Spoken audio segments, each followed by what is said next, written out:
All returning stars. We have Shirley, Ruben, and Tim. And Shirley is going to kick us off, starting about talking about the U Access program, and then Ruben and Tim are going to follow up. But if you were in the breakout sessions yesterday, this is a pretty informal, friendly, laid-back session where hopefully we can have some good conversation, some good question and answer. So, Shirley. Thank you. I hope you guys can hear me because we don't want to go back to the stage and so far away from you guys. If you guys cannot hear us, come move on. We don't bite and we don't smell. I smell. Check it. That's not how we do it. Thank you so much. And you guys have saw me on the stage. I am the one Shirley, okay? I am the one. With a real Shirley, please stand up. So, just to give you a context, what I started a little bit earlier about how I started this business at UMass Boston. They hired me as a consultant 2011 to really identify what was the service gap under student affairs at UMass Boston, to make sure that we were not underserved certain populations on campus, because UMass Boston is an urban university without campus housing. So we have a very diverse student bodies and at City of Boston. So when I was hired, I have no idea actually what I was getting into, but I got a chance to talk to a lot of faculties, a lot of staff on campus, and we were able to identify the vulnerable student population, which is the unaccompanied youth and disconnected young adult. Now, for some of you don't know what disconnected young adult was, in the research term, disconnected young adult actually means the foster care youth. So we're able to identify all these challenges for homeless, unaccompanied youth and disconnected young adult entering freshman year at UMass Boston. So basically, the challenge they're facing is a lot of things that you guys know already. I don't have to go into that. So with all those categories, my then Vice Chancellor asked me and say, "Hey Shirley, would you want to come in to open an office at UMass Boston?" And I thought, oh, that was a very interesting challenge. My background, by all means, is nonprofit social services and management. So when I got in, basically, I put in charge to open this office. And you know what the funny thing that he told me? I actually thank him for saying that. Shirley, I want you to open a nonprofit agency at UMass Boston under my department, student affairs. So that's what I got into this business. I had no high ed background. This is my first high ed job, by the way. So I was basically going to establish a no status nonprofit agency because I'm not 501c by all means. But I was based on the nonprofit model that I was very familiar with to create a business plan, which actually shocked my vice chancellor because they never saw a business plan before. So we create mission, we create goal, we create outcome. Now, because I worked in a nonprofit, so the mission and goal, the thing is always about client-driven. So when I went into higher ed, I had to really align with the university goal and mission, so I cannot really go far off from them. Otherwise, this office will not be able to exist at UMass Boston. So I took what the university mission and goal and to aligning with what eventually the U Access was all about. So basically, this is very wordy, but I can tell you exactly what the mission and goal of U Access. Basically, what we want to do is to break the cycle of poverty. Because when I look at these student populations that I work with day in and day out, at the end of the day, we're talking about is why they got to this point to come to my office, because they are not only first generation college students, they actually had lived in intergenerational poverty for many, many years. So that's really the background of the student that I work with day in and day out. So at the end of the day, we're able to identify these three mission, goal, and outcome to hopefully that we can convince the administrators of the university to understand you have a student populations who are struggling. You attract wonderful students, but because we're urban university, you could not deny the fact that many of our students come from a poverty level.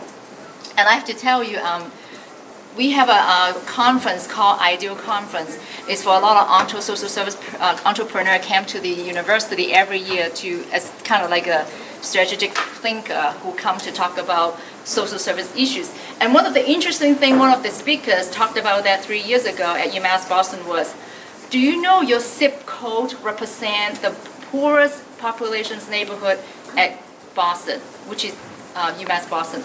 Our zip code actually represents the poorest neighborhood in the city of Boston, which says a lot. And I think finally our vice chancellors, our chancellor realized that our zip code actually will play a key role from what we're doing. So why we need U-Access? And I think a lot of faculties and staff had asked me that question when I went around to talk about U-Access once I opened the office. At the infancy stage of this office, I had no way to know what I was doing. To be honest with you, I had no clue what I was doing. So I went to a lot of departments, I met with a lot of students myself, I did focus group, and I realized that this is exactly from my own experience working in the social services and from the feedback that the faculties gave me, this is why we need the U-Access, because historically, these populations are being underserved. Because social services now, I was in social service for many years, and I work with adults, I work with young children. When you talk about children, usually we talk about 0 to 18. Anything above 18, you lump into the adult population. So that's really why I'm telling you now is a lot of social service providers are still not equipped to serve this population. And I'll give you a little bit of background why I keep saying this population, because I do have some anecdotal data to tell you. The other thing is we need to ensure students to be able to succeed academically, but when you have non-academic issues, they cannot fulfill their academic performance. The other thing is I know this sounds very intangible by all means, because my vice chancellor asked me, why you talked about students in life off campus? Because we're urban university. Commuters, I don't know how many of you actually were commuters when you went to college. I was a commuter. So I had a life outside of the university. So we need to make sure that their life outside the campus would be able to succeed whatever they're doing. Could be work, could be taking a family. So that's one of the issues that why we want to have U-Access exist to help them. Now, when I started this office, I got a lot of challenges. I got a lot of bad raps. I'm not going to lie to you. It's not smooth sailing to me. I got a lot of resistance from the administrator. I have vice chancellors who told me that, well, we don't have homeless students on campus. We don't have students who are hungry. Because if they were homeless or hungry, they wouldn't be here. Because we just didn't have those students, that kind of profile on campus.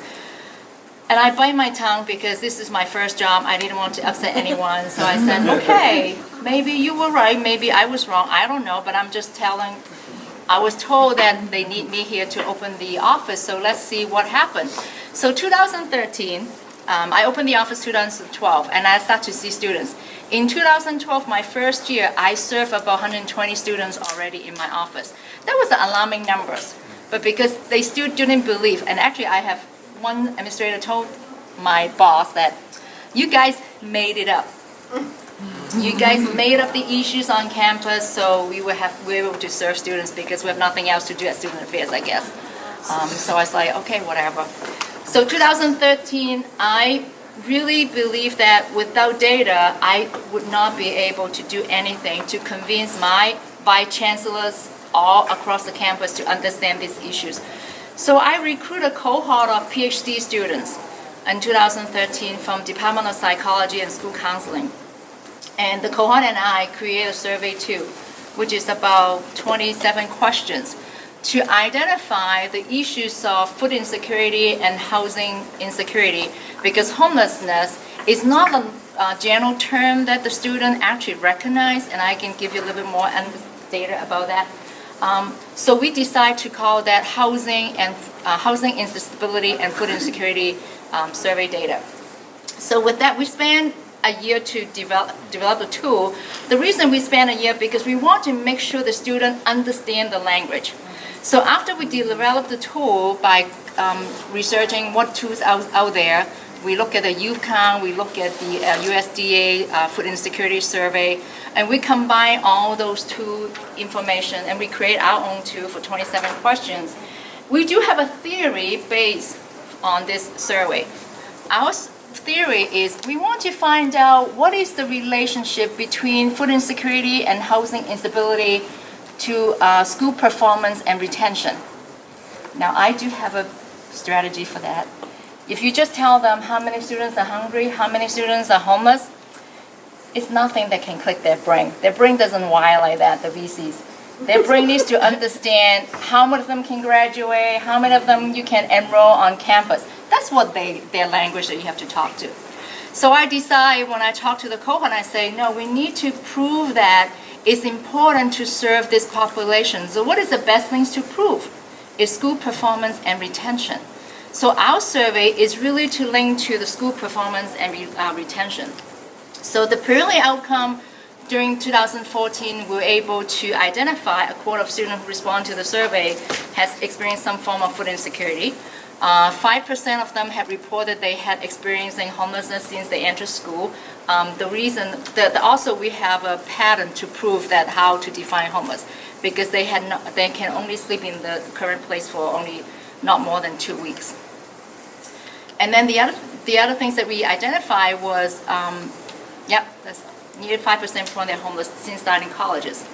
Now, how do we create this survey? And we also had run the focus group, as I told you. We invite a group of homeless students to join the survey focus group to vet it out about the languages. Now, when I remember I told you about homelessness, I found out a lot of students, especially the age group that I serve, they don't see their situation as homeless or hungry because, well, I have a place to stay. I'm staying at Ruben's dorm room tonight, and I can go to Rachel's room next week as long as I didn't get fined out.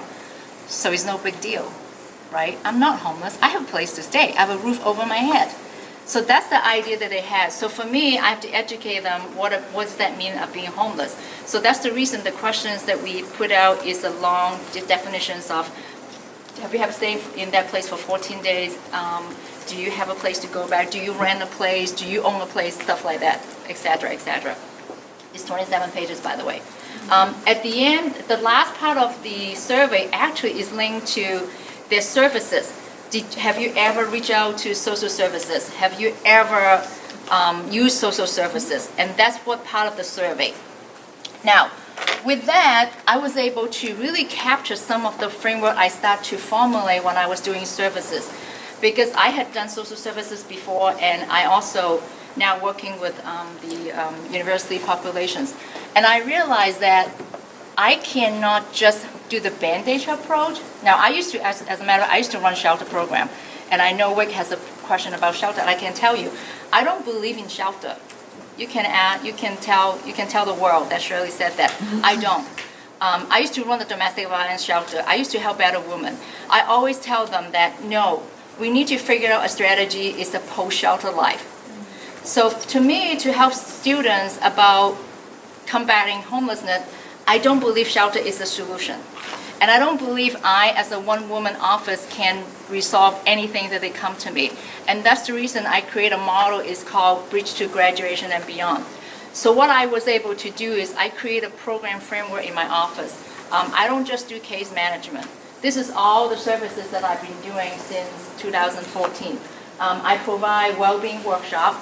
I collaborated with different colleges on campus. I do the first coffee hour.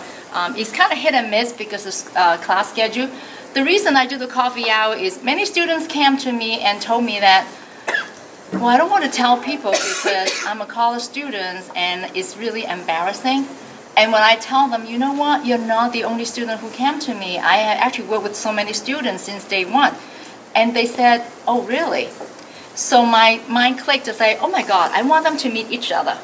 I want them to be able to understand you do have a group of other students experiencing similar things like you do on campus, and I'm hoping that in some day you will be able to learn from each other. Actually, I learned that from my old job. I used to work for an agency called Horizons for Homeless Children, who serve homeless families and young children from 0 to 5. What I learned from that agency was sometime when I walk into the agency, I heard parents talking, especially when they apply housing, and they would tell the other parents, like, oh, actually, I went to Chelsea Housing Authority. I filled a form and they have opened it. You should go there. Because of those experiences that I learned from my previous job, I realized that I need to implement that here because college students are so isolated with their own experiences, and I need them to understand from each other that, well, you're not alone. Many students actually are struggling just like you. So the first coffee hour actually was based on that, but I was able to actually expand a little bit more because I want to have a structure and purpose of that coffee hours, and we start to create topic. We asked the student what topic you would like to hear from the coffee hour, and then I would invite speakers. They like to hear time management. I have speaker come in and talk about sleep hygiene because a lot of my students, they don't sleep. I have students coming in and want to talk about nutrition because they use the food pantry food, but they didn't know, well, how can I eat nutritionally because the food pantry food is not nutrition. Back in the old day, 2013, my food pantry food was only all canned food, but now we changed. So that's kind of the model that we're using. And then the food pantry, which is actually from the beginning, I had no intention to run food pantry. I have no intention to go into the food business. I had no idea what food business was. But food pantry actually was a byproduct of the student experience that I learned from them. Because they need to eat, they need food. My first student that I met when I went to UMass Boston as a consultant actually wasn't a homeless student. It was a hungry student. Now when I talk about hungry, it's not about, well, I'm hungry right now actually because I skipped lunch, right? It's not like that. The hunger that my student experienced was very extensive. My first student that I met who was hungry, who actually didn't eat for 3 days. He was a freshman back in 2012 when I met him. He didn't eat 3 days because he didn't have any money to buy food on campus and off campus. And you know why? Not because he spent all his money. By the way, he worked 3 jobs. Not that he spent all his money on things that he didn't need. He told me where he spent the money. He spent the money to help his father to pay mortgage. He spent the money to pay his school loan because no one told him that you didn't have to pay school loan yet. You should wait until graduation. No one told him that. That's the second thing. So he spent all his money to pay his dad's mortgage because he wanted to be able to live in the house, and also to pay the school loan because he owed school money. Now that was a big challenge to me because I wasn't a staff yet and I didn't know what to do. So we put together resources and gave him the dining card. One of the faculty went out to buy a grocery store card. So that was my first experience. My second experience, I had a student who was in the nursing program who came to me referred by their faculty because she wrote on her journal that, well, you know what, every night I ate yogurt and crackers. That's all I ate because I got $90 SNAP money for my daughter. And I have no money to buy food, so I need to feed my daughter, who was 9 years old back then. So then that's the reason I didn't eat. So when she wrote the journal, guess what happened? Her professor didn't believe her. And he said, I don't believe you. No one can eat yogurt every day just to get by. You need to go see someone. And of course the student success program didn't know what to do, and she sent it to me.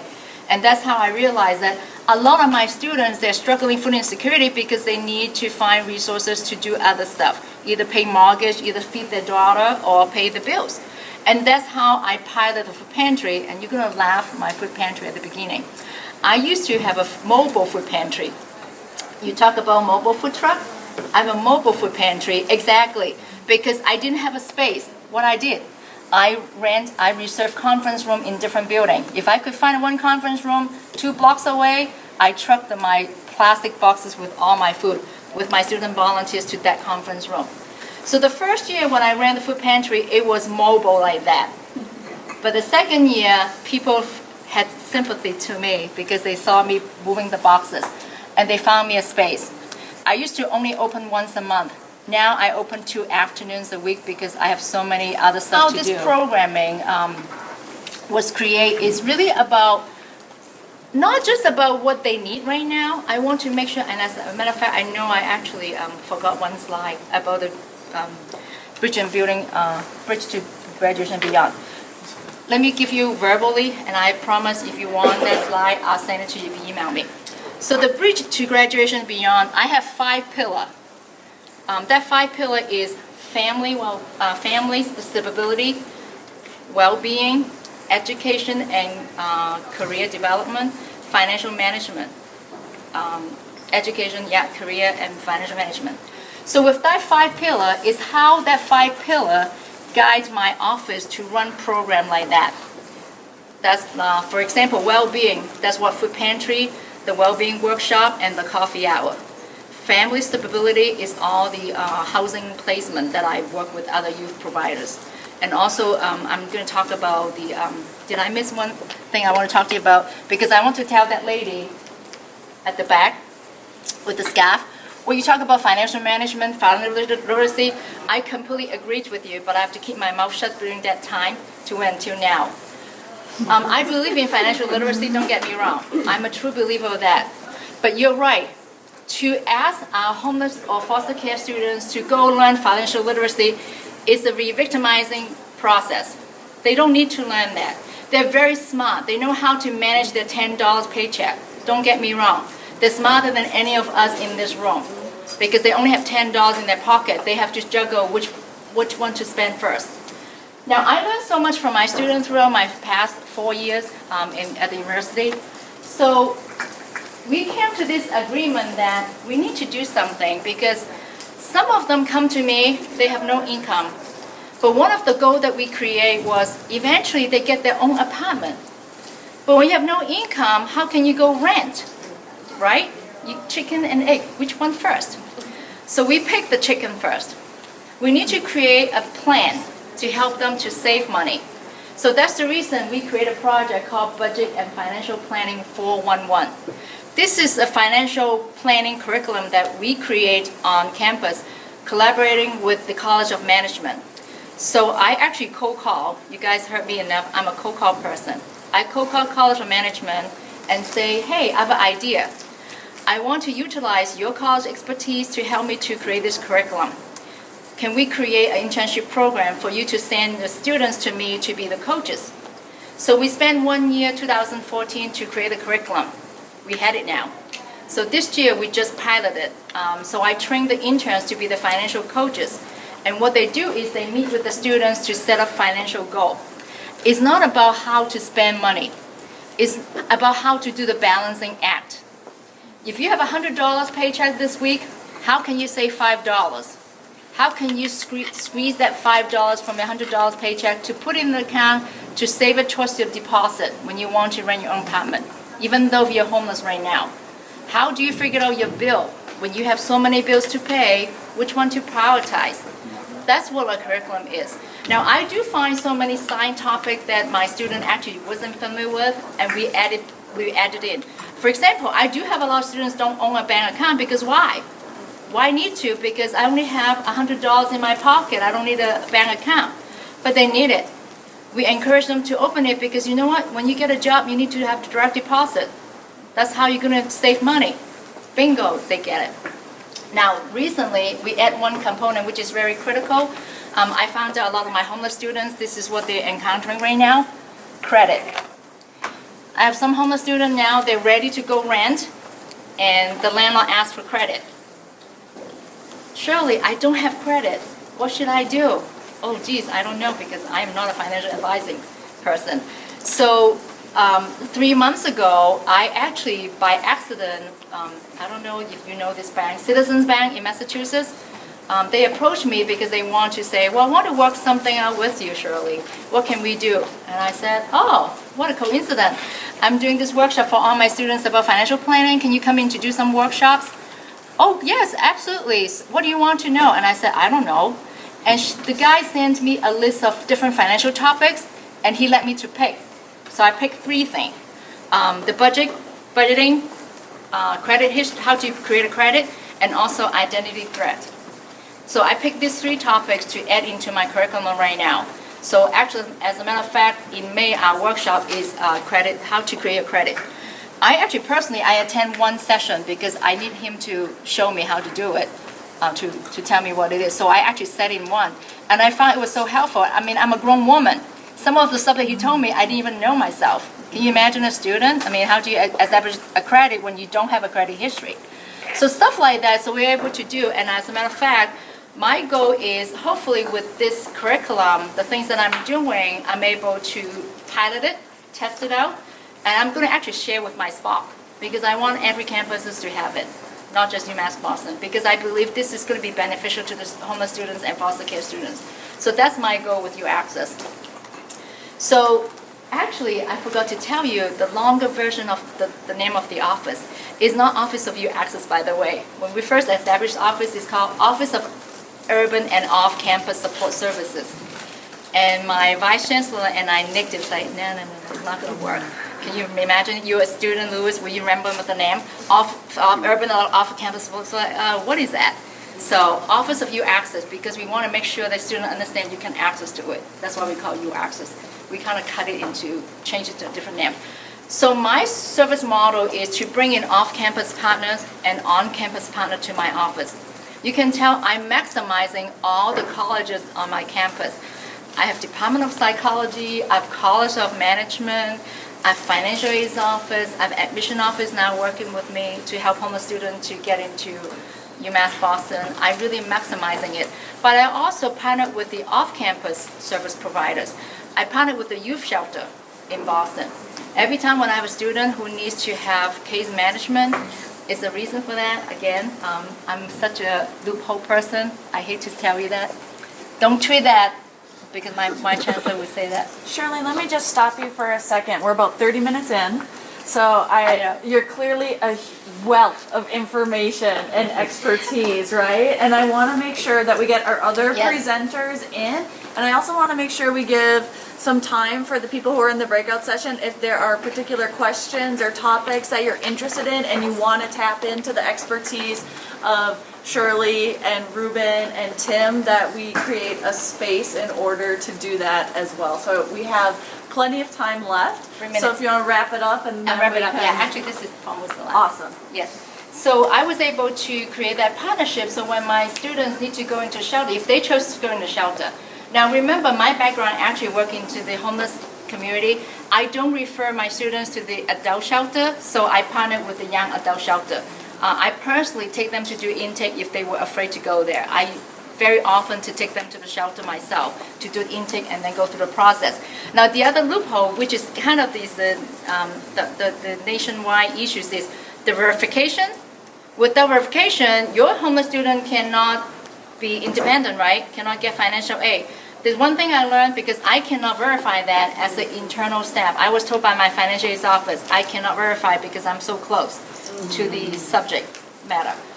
So I refer them to use the case management at the young adult shelter. It's kind of like an unspoken agreement here that they would take my students to do case management, so they verify them right away. So my financial aid office would get that.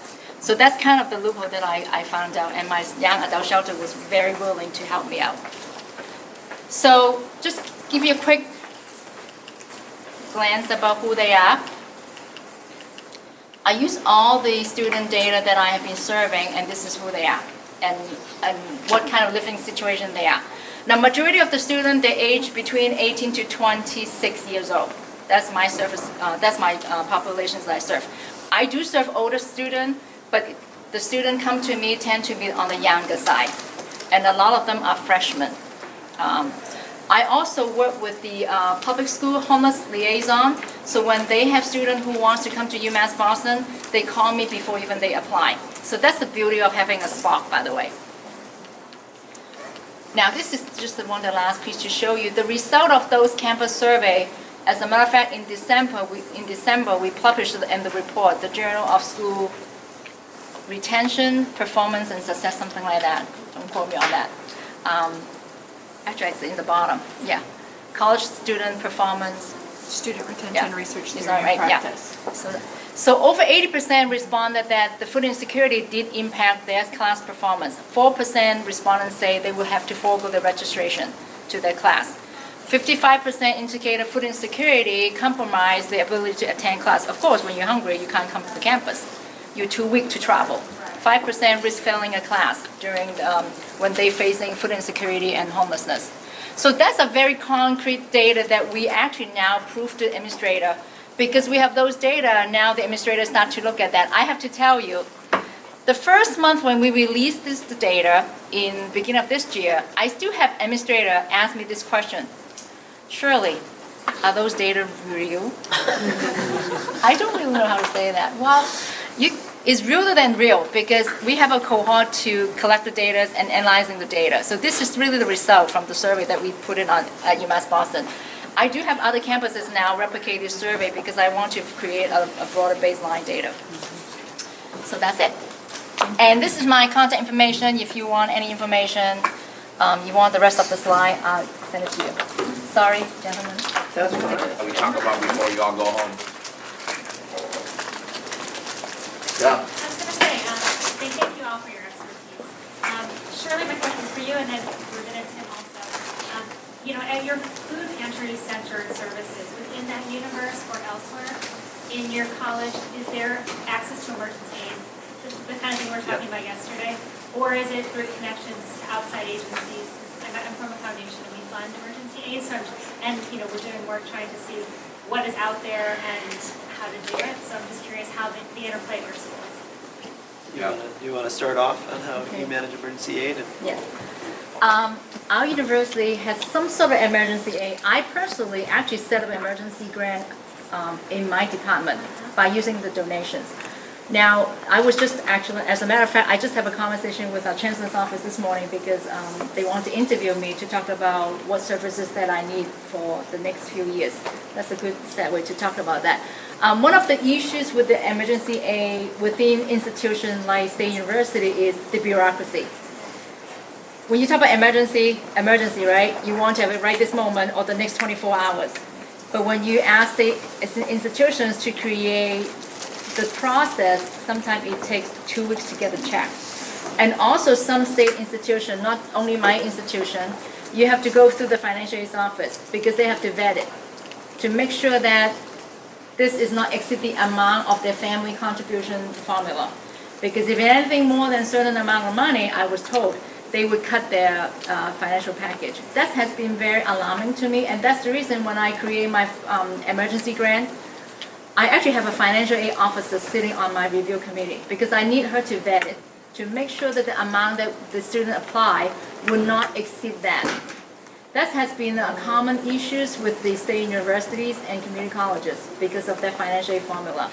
The other things that with outside resources is really minimal, I have to say, especially to serve college students. For example, let me give you one very solid example.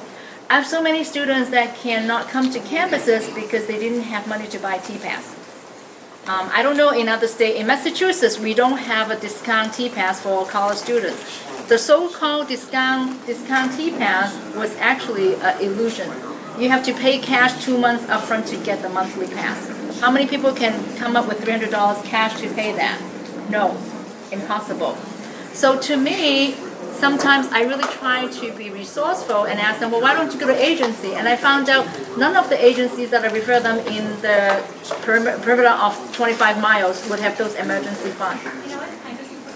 I actually know some in Boston, so we should talk after. Yeah, we should, because I constantly refer them out, and because I can only do certain things. So what happened now that actually I established a gift card account. So when people ask me, Shirley, what do you need? T-Pass, grocery store card, department store card. I don't take gas card because really not a lot of my students drive anyway. So those are the things that I'm collecting right now. I do say I have more response with that than any other stuff. So that's the emergency aid that we're doing right now. Yeah. One of our initial points we didn't really hit on first when launching this crew of change makers that roll up their sleeve on each campus to do this work is we wanted to understand what was happening. We didn't want to go into the assumption that campuses aren't doing anything. So Ruben and I wanted to listen and learn. I think that's a lot of what we've done for the last 2 years because campuses are doing tremendous work. Student affairs are very committed to their students on all the UC campuses. They have care packages that approach mental health, casework management, crisis management teams established with reporting and documentation. Often the financial aid offices are close by and they work hand in hand when it comes to emergency aid. I think in general, and I shot a quick note to our Santa Cruz folks in our Dean Students Office, how much aid do we give a student on average? And the emergency aid is around $500 is the general ceiling or cap. There's flexibilities, but I would say it's around $500. And what we currently have are gift cards, retail gift cards. We have emergency housing support too. We have an off-campus town center that students also rent or programs of rent as well, so there's some reserved rooms for kind of crisis support situations. We also are not in a four-season environment. So literally, we do have students, they're called woodsies, that live up in upper campus, in tree platforms like an Ewok village. They get creative because then they can maximize their income. Or I lived in the only trailer park on a public university in the country as a student there. And it was $275 a month, and I could split it and have a friend live with me. And that was affordable housing because everything else is over $1,000 a student. So we listen and learn is that, yes, we have emergency aid, but this is a systemic crisis and a set of infrastructure programs that public institutions have to take better accountability for planning ahead as they call forth these visions of increased enrollment, serving non-traditional students, and that if they keep saying all this stuff but they don't have the infrastructure to account for it, that emergency aid is not going to go far enough at all. So that's the type of problem-solving conversation Ruben and I are really passionate to have, I think, with change makers at many levels, is how do we really plan for this next few generations of students going through these systems, because these systems aren't ready for it. So. I think something that's important also to add to this conversation and just the role of foundations and folks that are providing those resources is to think strategically about what are the populations that have need that qualify for the least amount of resources on our campuses. This is when we have conversations about student parents and how the university for some reason understands the need of student parents, but not the need of the dependents of student parents. So we're going to give you resources that you need, but we know that you have costs beyond yourself and your dependents. That's a hard line. No. Your dependents, that's your responsibility. We're going to give you your funding, but then we're going to disregard the children because the children are supposed to be supported by the federal government. But then it takes an entire semester to figure that out. So it doesn't make sense. So when we're talking about foundations and other folks getting involved, creating these resources that can get incubated, that's a much quicker turnaround that we can support the population, as well as other populations that don't qualify for other resources like undocumented students. I know there's different folks that feel differently politically about that population being in higher ed, but if you are an ally to that population, that's a population that you need to prioritize because they don't have resources to begin with, and then they don't qualify for anything that other people would qualify for. And also disrupting the notion that undocumented people are not all Mexican or Latino. We have black diaspora folks. We have Middle Eastern diaspora folks. We have European, blonde, blue-eyed people that you would never ask them if they're documented or undocumented because the assumption is through a colonial lens of what an undocumented body looks like.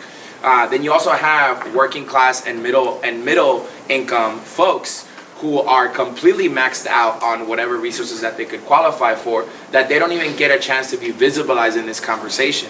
So when we talk about emergency support, how do we prioritize those populations? Student parents, independent students that were not part of the foster care system and that are below the age of 25 that don't qualify for adult learner resources or for foster care resources and are right in the middle. How do we support undocumented and how do we support working class, middle class? And there's also exceptional cases of wealthy students who do not touch their family's income or do not touch the trust fund that was built for them until after they graduate, because the trust fund language says until college degree you release the funding that they qualify for. So they're having to find a way to figure themselves out through all of that kind of stuff. We need to be, as champions, a lot more intentional in unpacking and identifying who are the students that are in need and being intentional about being champions to them, because we are not the institution. We are the shapers of the institution, and we need to move in that direction. Other questions? Yeah, you had another question, and then we'll come over here to the left. Yeah, so it's really encouraging and also discouraging to see all the 1,000 points of lights out there. Because the encouraging part is they're actually boots on the ground helping the real life local communities, but it's discouraging because in order to really scale and get where we're going, we're going to have to all sit in the same boat, go the same direction, and row at the same time. Yeah. So my question to all that is, to what degree do you guys look at the national research, like the Treasury Department, who did a really good job on figuring out or trying to figure out what the levers are that moves poverty in the right direction? And actually, to your point, you had 3 things. It didn't include what they showed the research did, which is savings accounts and CSAs, those things. Yeah. How do you couple all of that together to make sure that we're moving? Yeah. together? I'll start really quickly and then I'll hand it over to you all. That's one of the biggest conversations that I'm having right now. And that's what I was trying to reference earlier today when I showed you all the systems map out of like the challenges that are going on. And then yesterday's conversation here when I asked the question about how are we connecting everything, because we're not. That's point blank period. We're not doing that. And an example on that is that I am legitimately so upset and I get so fired up and I cannot wait until the UC system finally gives me the green light. Because if people think I'm radical right now, they don't even know what's about to happen when I get all the data that we've been having for the last year. Which is, I want to sit down and I want to have this conversation at the financial aid national table, and I want to have this conversation with the Secretary of Education, sit down with folks and say, as we start informing our population how to do things better to prepare themselves to go to college, now I'm hearing that if a student spends their middle school and their high school and their community college working in the summer and saving and building up the money that they would need to take care of their self-help gap when they go to college, they will not be able to utilize that throughout the duration of their education. They're going to have to cover that as part of their total equity. That's going to remove their cost of attendance. So all of that can get liquidated in the first year. So if I save up $50,000, right, from middle school to high school to community college, or at any point for the million-and-one scholarships or work that I'm going to do, and I show up to my campus, when I apply to my FAFSA, I show that I have $50,000 in my savings account, that's going to get deducted and it's going to take it out from my first year tuition, fees, and cost of attendance within my first year. How does that make sense to us? The formulas change. I mean, they're doing income protection allowance, and the federal government is looking at how deeply students are taxed on both income and assets. Yeah. So I would say they're moving in the right direction on that. But And if yeah, I could mean, the interject, next year's there gonna improve. has been legislation introduced by Tammy Baldwin Yeah. in Wisconsin. If you're not aware of and have seen some of those, we worked with her at the Hope Lab closely to try and increase income protection allowance and things. When is that going to be passed? Well, it's gone up over the years, and it's pretty protected now. Call your representative. So it's already introduced? It's been introduced. Yeah, I had not heard about that. Yeah. Yeah, but So that's an example of the that's an conversations example, that we need to be having of that Yeah. nature. And I think the last thing is, when we're talking about all these studies, there's not a central place of convening where all of the folks that are doing this national work. Yeah. I think Hope Lab is kind of becoming that thing, but I don't know what's going to happen after Sarah transitions, and nobody wants to talk about that. So we'll find out in like a couple months, I'm thinking. But then we need to start building this national concentrated space where, as foundations produce reports or information and bills are getting introduced, there's a national network of folks that immediately are immediately notified as things are happening, because we need to be moving in the right direction, or else we're quadrupling like research funding, we're quadrupling political campaigns, and we're not being coordinated. Yeah, I think in DC, it tends to be a little bit of a bubble there that actually does happen pretty quickly. Yeah. But the problem is it's a bubble, and then for us, I think it's a little scary. Right. Yeah. That And- trickle down, Yeah. in terms of the social connective tissue at a state or regional level is, I think, just a big issue. It was great just to hear that there's legislation. Yeah, for I'm something. excited about that. It kind of is an example of that, or educating students about CalFresh, our SNAP program, and how it doesn't affect financial aid. People are still convinced it will, and so the amount of time it takes to actually translate into changing behavior is probably too long. So how do we become more effective as channels and vehicles and responsive to this work? Many of you are in the room. with your sleeves Absolutely. rolled up. Yeah, I completely agree with what you said. But I think because I'm a practitioner, I'm very practical. Yeah. What we're doing right now is we still cannot focusing on what is happening right now, because we have thousands of students who are struggling with homelessness, in age out from the foster care system, who are experiencing food insecurity, and we have no way to address that because we're very scattered. You're doing something in California, I'm doing something in Massachusetts, someone is doing something in Texas. Tacoma, Texas, and everywhere. And that's the reason I have just had a conversation with Sakia yesterday, is we need to bring the national effort all together, because we are just like a loose end everywhere without really solid plan to figure out how we can all collectively move into the same direction. Because I don't want to move to a direction away from you. because we need to align ourselves together, and we don't have that kind of I don't see that kind of energy right now, and I feel like because we're such a group of loose end, and I think that's really hurt our credibility. Because at the DC level, they want to see what exactly you guys are trying to push, trying to move. But we don't know, because we don't know. And that's the reason, from the network perspective in Massachusetts, I want to make sure we have a plan. This is the plan that we're going to move the mountain in Massachusetts State House. I want to make sure they hear us, they understand this is the issues, because they're right here at your doorstep. But in the national level, we are not. And I think NACI tried to move something, and I belong to the higher education track. We start to have this conversation now among different states about the whole network issues. And then with the Hope Lab, can we like combine the resources? I mean, for me, my question yesterday was, we have Hope Lab here doing something. We have NACI here doing another track. Can we work together, collaborate together? So I think that's what I see from the national level. Yeah. Does it make sense? There's two hands. Well, I'm resonating with this so much because I dealt with this with the student parent population. We were invisible. No one knew undergraduates were getting pregnant and having kids, despite the fact that they're the most sexually active demographic of the lifespan. That's why people are But laughing. what changed the game is Gates dropped a huge amount of money to research the issue, and then almost simultaneously, President Obama sent money through the Office of Adolescent Health to focus on access for single moms under the age of 25. And from that day forward, it's been unbelievable, the explosion of interest. So I think funding has to be, you guys need to find a champion, because interest goes where the money goes. Yeah.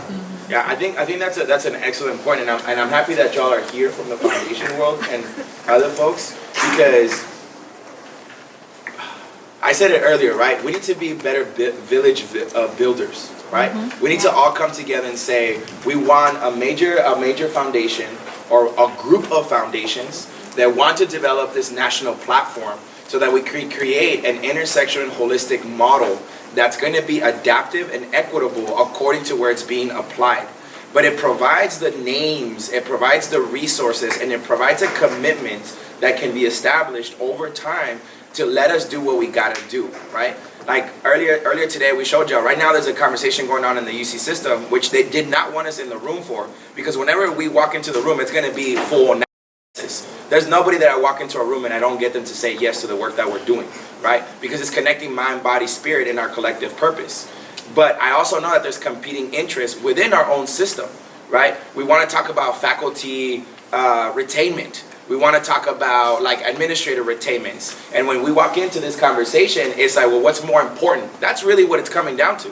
Is it more important to retain our faculty? Or is it more important to make sure that students have their basic needs met? That's what it comes down to. I don't care what anybody else says, that's the politics of the conversation, which is fine. I understand that. But it also, let's not pretend that there's foundations that are interested in doing this work. And that if we do this work collaboratively, we're going to move the entire landscape of higher ed. And that's how we should be thinking and functioning. But also within our own communities, it cannot be, well, that's Hope Lab's work. Well, that's UAccess work. Well, that's the UC system work. No, that's everybody. We need to find a way for everybody to come together and say, let's do this together. Let's find a way to make that happen.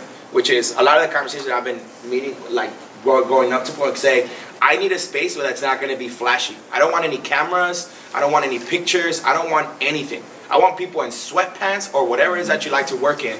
And we got to go in there and do that work. We got to go in there and say, what models do we have? Let's put this together and let's contact a couple foundations and say, look what we've built. Are you down?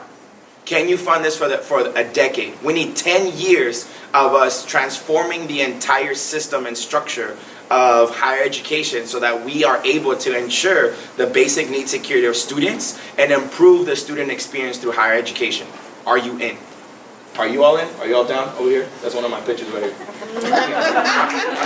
I'm hearing yeses. But yeah, you see what I'm saying? I love the point that you brought up because it's true. And we also got to give a shout out to single fathers. It's not just single mothers. And we have to unpack a little bit what that means. That we always tend to forget the intersectionality of identities when we have this conversation. Yep, and that money came down originally, but then they changed it to single Yeah. parents. Yep, yep. There's, We actually have, at UWM, we have the Life Impact Program, and it was actually funded through a foundation. yeah, And it does support whether it's females or males, doesn't matter, and if they're under 25 or 50, it doesn't matter. It's Yeah. a pretty cool program. Of course, the institution, I do not believe, has done any matching money, so Yeah. we have to continue Yeah. to make the request from the foundation. yeah. So by all means, I don't want to dismiss the importance of those program and project, but it goes back to the fundamentals, my observations in the social service world, which my students always come to me and say, Shirley, if I had a kid, I can get a lot of support services because I'm single. I'm either single white male, single black male, or single white female, single white male. I don't have a kid, so I don't get any services. When they go to the housing authority, you know what they told my student?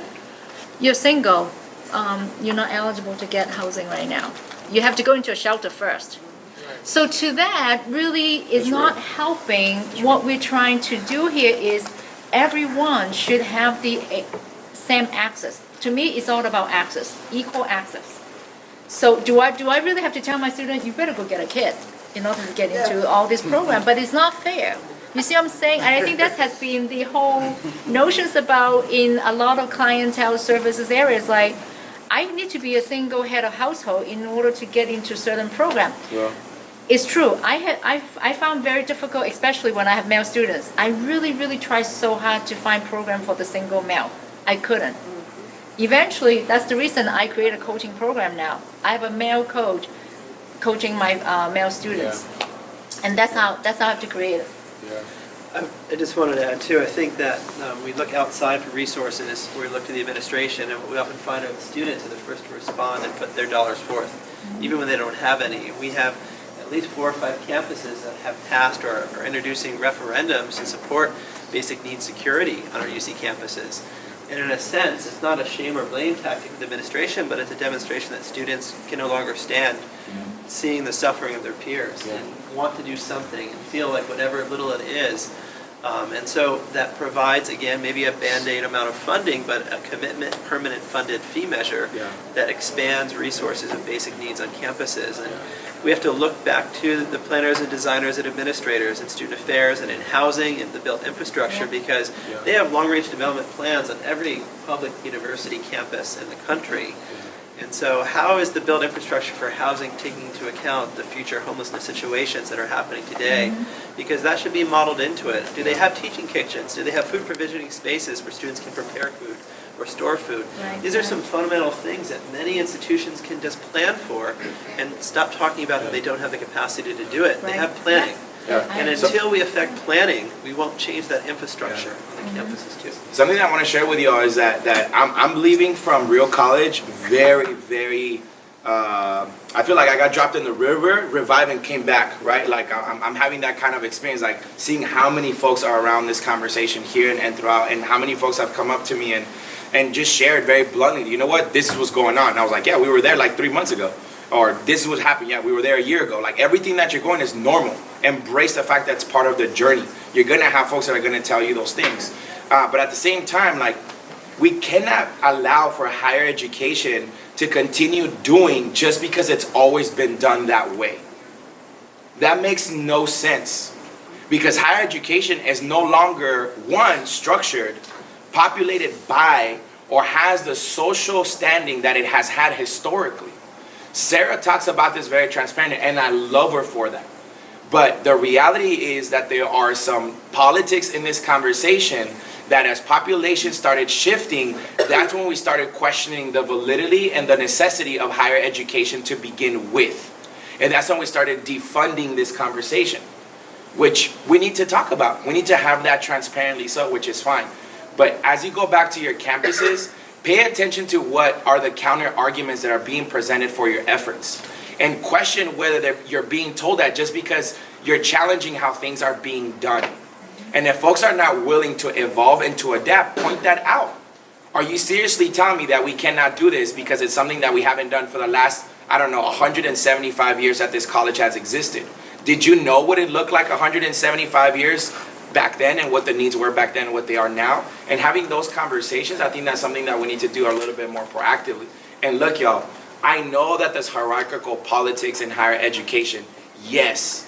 And you can always show up and say, I know where I am in this hierarchical ladder, and I'm here to make sure that you won't have to be the person that they're gonna come down to when this shit hits the fan and it becomes public of how many students are starving, or how many students are homeless, or how many students have asked for support and they keep getting the door shut. Because if there's something that moves a university, it's institutional ego and it's fear of the media. You put those two together and you say, I'm here with solutions. Look at UAccess, look at the UC system, look at the CUNY system, look at all these different folks that are doing something. Why aren't we? How do we start? Let's just take one step. How do we start moving in that direction? And challenge FTEs. Some folks are overworked and understaffed with FTEs that are regurgitating busy work, but not transformative work. Does that make sense, y'all? Cool. Other questions? Let's see a few hands back there. No? How are we doing, moderator, facilitator, time-wise? We're doing great. We have 15 minutes. Can I just give a quick note then? I would love for you all to do me a favor. This is something that just comes from soul to soul. A lot of our males are not coming and asking for help. When you look at the data, when you look at our outreach materials, when you look at our photographs of who we're saying is coming to help, when we look at how we talk about the conversation, we need to be very intentional of talking about males utilizing the resources, because there's a lot of machismo and patriarchy that prevents males from coming and asking for help, especially our black men, our Latino men, our Southeast Asian men that are told if you are in need is a sign of weakness and a lacking self-sufficiency. And we need to have those conversations very intentionally so. And I'm also having a lot of conversations with working class and middle class white males who are finding themselves insecure for the first time, that had no idea that they could go and ask for help. Because sometimes we racialize resources and they think that because they're white, that their need is less than somebody else, and vice versa. Then you got males of color saying, well, I thought that was just for white people. And it's circular and circular and circular. And we need to be transparent in calling people in and saying this is for everybody, unless you have specific resources that are not for everybody. But until that happens, they should always assume positive intent and that access is for them, not the opposite. I just want to say it's a double whammy when all the literature shows that first gen students will not ask for help either because of the whole bootstrap thing. So Right. There's so many overlays to the students not feeling comfortable to ask, and that's something we need to think about in the environment too. Yeah? Well, I think from my experience working at UAccess in general, students don't want to ask for help because there was the notions that if you can make it to colleges and university, you're okay. And also, don't forget, you turn 18, you're grown up, you should take care of yourself. And I think that's kind of the myth that they have received from somewhere, I don't know where. So really prohibiting them to getting help because they don't want to ask for help because they're embarrassed. Many of my students walk into my office, the first thing is to apologize to me. Yeah. I said, what are you apologizing? Yep. Don't apologize. Don't say sorry. You're here for a reason, and I'm here for a reason too. Yeah. So I think that's kind of the things that we need to break that cycle of feeling apologetic to use services. I think that's something that we need to do. And I think some of us, for example, I don't go to orientation, but my colleague makes sure that my informations are in their orientation package now. Because that's kind of the things that they want to make sure that anything that you want to talk to, you can go to talk to this lady. I mean, that's how they describe it. Yeah. Can I just add something about this? I think empower more students to ask for help, to self-identify, to see that service. I think part of it is also what can we do in our institutions where that help becomes normal. So where does that become default? So that's just the process of going to UMass. So for example, LaGuardia Community College in New York, when you go in to meet about your traditional forms of financial aid, grants, loans, scholarships, they also do a public benefit screening form right then and there. So every student who goes there gets the screening done, and then the student can choose, I want these services or I don't want them. But I think if we can destigmatize it by structurally incorporating it into our system, I think it helps students feel less singled out. And for a lot of the generational challenges that are happening, because look, I understand that there's a lot of people in positions of executive leadership that in their time of upbringing, being on welfare was like an embarrassment or shame or whatever, and like it's generational. I get that. I understand that they're coming from a very different reality, and I honor that. And at the same time, it's saying your commitment is to the success of our communities. These resources are going to exacerbate that success. It all comes back. If you want to look at it as welfare and it doesn't work for you, then don't. Look at it as a resource for success, just like we're committing to tutoring, just like we're committing for ADA accessible everything on our campuses by law, so on and so forth. See it whatever you have to see it, translate it internally so you're at peace with that, but don't become a barrier. Don't become somebody that's prohibiting us from moving in better directions. And having those intimate, vulnerable conversations, those don't happen in meetings. You cannot have that conversation in a committee meeting. Those are one-on-one conversations with somebody in their office or over tea, or having them walk a walking meeting with you so that they can tour the U-Access space and then come back and say, can you become an ally for us? Yeah. Can you become somebody that can just get out the way or think about it differently so that we can continue moving in better directions? Your hand has been up. I just wanted to say, there's a lot of information out now on behavioral economics with companies where they used to give people the option, do you want to join the insurance program, do you not want to join? It's just not optional. It's like you are automatically enrolled. Yeah. And you have to actually opt out if you don't want to be in it. Yeah. And so I could see something like that, like you're saying at LaGuardia or I know some of the other community colleges in New York, they take it with that approach. Mm-hmm. Same thing with tutoring. Tutoring has such a stigma attached to it. In certain cultures, however, part of town I live here in Milwaukee, there are families clamoring for tutoring, and they voluntarily enroll their kids in tutoring because they want every kid in the family to get an A.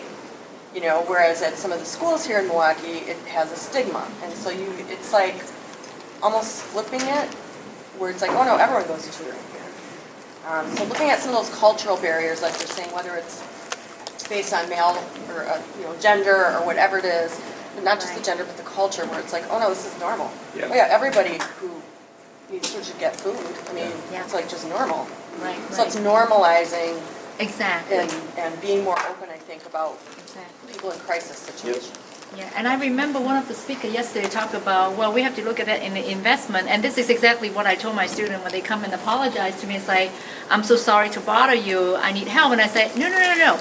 This is no apology, and also you're not asking for free handout. I make sure that I get those message across. Sure. This is no free handout here. We're investing in you because I want you to be a productive taxpayer. Yep. So when I get old, you can feed me. That's what I say to them. Because it's your turn next. Right? So I want to make sure they understand. I want them to have a positive thinking instead of negative thinking. Because you will become a positive citizen for this society, and I want that happen. That's why we're investing in you. I know I make that story up like, well, yeah, when I get old, of course I will get old someday. This is actually something I learned when I used to work with Head Start teachers.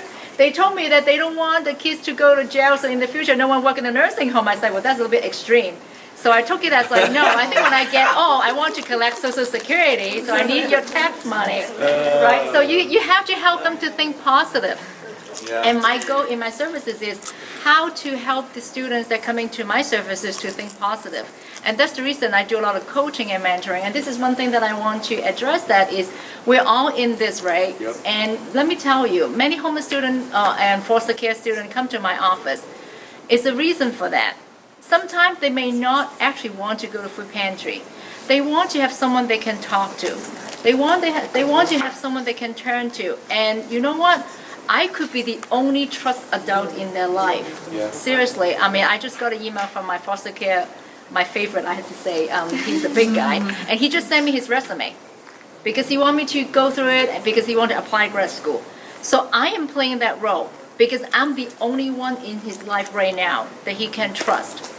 And that's what I'm playing. And I don't mind to do that. They can call me anything they want. Auntie Shirley, Mrs. Fan Chan, I don't care. But that's what I'm telling them is I'm investing in you because I believe in you. And that message come across to them. And that really changed the whole dynamic of the social service system. I have to tell you, when my old job, I used to train social service provider. I have to say, excuse my language, they're very jaded. They're so jaded to the point that they didn't know even how to talk to their clients. And when I go to do the sensitivity training, and I see that, and I realize that no wonder why the client is so angry. If I was them, I would be angry too, right? So I don't want my students to experience like that, especially they're so young. And because I used to work with young children, I know the brain development, they will still develop until they turn 26, just like my kids. They're still they're still not grown up yet. So to me, it's just like, okay, 26 years old, so are you below 26? You're still a kid to me. I tell them already, you just like my kids, and they laugh.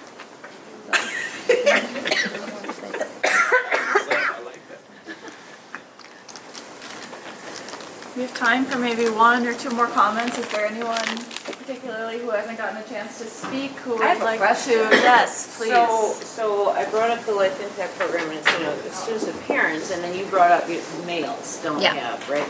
So how can we approach donors, or how can we create a system where it becomes a pool of money that's for individuals to invest in them, as opposed to the different parts? We talked about, bringing it all, y'all talked about bringing it all together and having this space, this pool of whatever, resources, money, food, whatever, that doesn't have to be broken down by the different silos. How do we talk to donors and alumni about that sort of thing to help support? So I'm going to ask the question back to you. How did you get funding to fund the parents program? I believe it was a grant proposal made to the foundation. But based on what? That I don't know. So I can look at it. look at the gimmick of that history, right? I believe you would have to provide evidence. You have to provide data. You have to provide the needs, right? Basically, you're providing a logic model. So we're going to have to do the same thing. We have to go and collect the data. We have to go and collect the evidence of like how many male students being turned away. How many male students come to your office and say, I need support, but I couldn't find anything? Yeah. I would use the same logic model to approach the funder. Yeah. I think the how you need to have the right players in that room for that conversation. You need to have your development office, but you need to have your financial aid office, and you need to have the people that are going to be doing this work. So I'm assuming you in the room and saying this is the gap. This is the gap in terms of net cost and self-help, and these are the dollars that we're talking about. And these are the levels of students that we know are the lowest secure, and these are the folks that are insecure, that we want to create benchmarks for.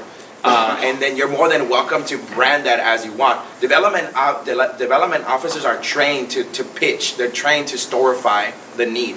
So if you want to start with like, you know what, we want to make sure that no black male on this campus goes homeless and hungry. They're going to move in that direction.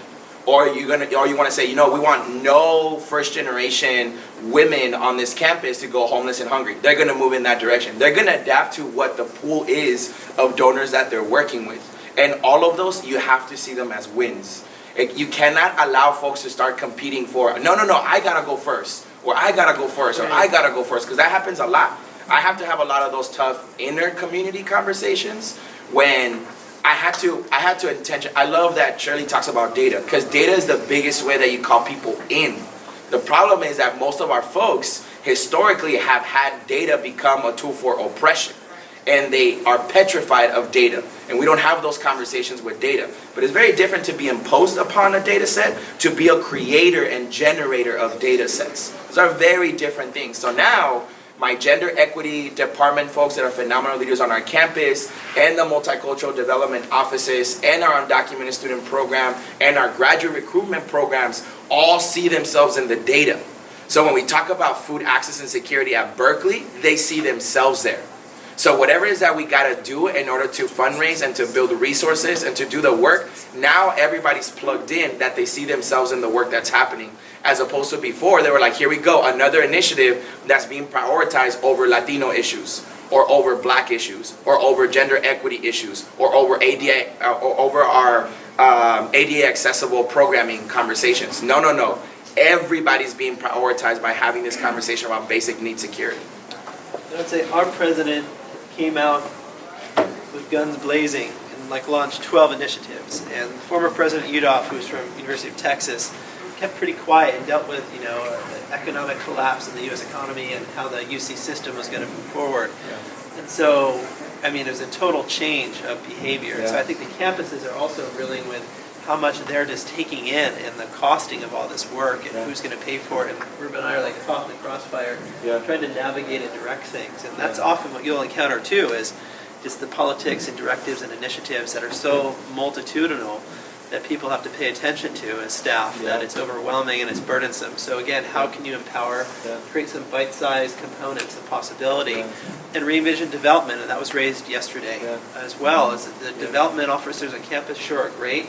The more material you can give them that are more explicit and clear, the better they are at doing their job. And the alumni base, students that do pay for your Social Security when you're older, might also want to give back to something that made a difference for them and want to give back to current students. And so alumni weekends that happen every year at institutions are great opportunities to highlight these new partnerships that they can feed and nourish. So one last thing I want to share with y'all. Y'all need to have your worst case scenario folder ready.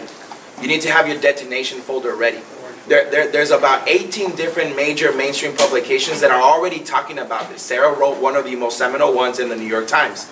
There's already multiple publications on this, and there's also major moments in the last 3 years where the conversation became basic need security.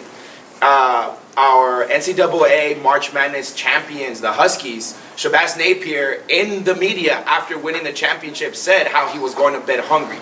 When he did that, the next following NCAA session was all about maximizing food security for student athletes. So campuses already moved in that direction so that no student athlete goes hungry. Why just a student athlete if the conversation was there and then it opened up, right? So that's something that you can bring. And then second, the running back of the national championships right now, the national champion of college football, said, I'm going to commit to the NFL because my mom is homeless right now. That's the quote of his interview. Like, I'm leaving college, I'm not graduating from college because I got to the NFL to make sure that my mom is housing secure. Those have already been there and have been served for us to walk into this conversation and say, here are 16 national publications on this issue. Here are 10 academic journal publications on data. Here are 2 major moments in the media live that happened on this conversation. And here are 4 different colleges across the country that are doing this work. Here is everything. What else do you need me to bring to you in this conversation so that we can move in that direction? What are they going to say after that? You become like, that's like the final ace in your pocket, right? When you have that conversation. But you got to come ready. You got to have that courage and that willingness to talk in that manner. And I don't care if it's your vice chancellor or your provost or your chancellor, or if it's just a group of students that you're trying to mobilize. Because sometimes when administration doesn't pay attention, you got to let students run wild. Let their asses march and do whatever it is that they got to do, and then the administration shows up, and then you are able to say, I told you this was going to happen. I tried to help you out. Now you got students mobilizing in the media talking shit about our campus, and you could have made that story be, look how much of a champion we are for basic needs students. Could have been a hero.